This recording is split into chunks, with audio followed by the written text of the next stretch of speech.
If the devil had a deputy, it would be Obasanjo. That's defamation. It's not. How would you say that of a former president? One of the most respectable African in the world. It's respected by some people, but this is not disrespect. I'm just being truthful. You're speaking ill of the man who had gotten the grace to run this country 3 different times. Well, he's gotten the grace to run this country 3 different times. He's also used it 3 different times to run the country down. So how can someone be more devilish than that? Because you wanted to be president. So would you have been devilish if you had been president? Never. So why would you refer to him?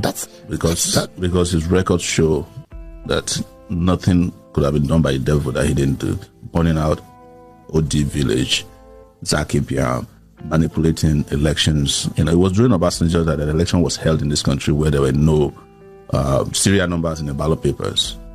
And he said Yar'Adua won the election. Even Yar'Adua himself had to repudiate that election. That's Obasanjo for you.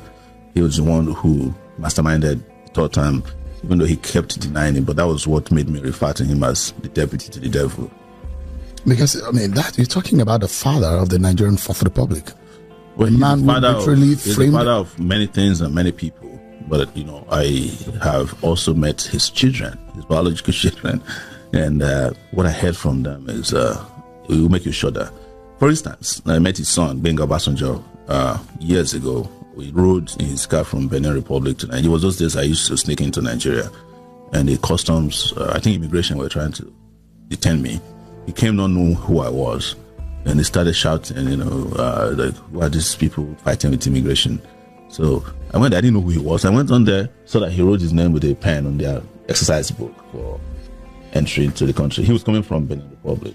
And I said, this is Mingo. So I walked to him. I said, why are you being rude to us? He looked at me and said, who are you? I said, I'm Sowore. That time we were doing Orlando reports. So he flared up. He's like, oh, you people have been writing rubbish about myself.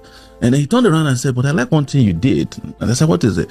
He said, the house that you found in Brooklyn, you were able to prove to the world I was not the owner, it belonged to my brother. And that saved me.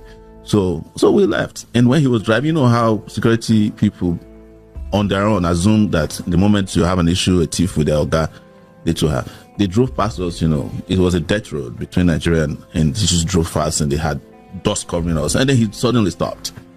And he beckoned on me. He said, where are you going? I said, I'm going to Nigeria. He said, where in Nigeria? I said, well, because we're already in Nigeria. I said, I'm going to Lagos. He said, yeah, I can give you a ride. He gave me a ride. And we spoke for the entire period. It was about 3 hours. Told me many things, including the fact that he wasn't sure if his children were his. And I asked, what do you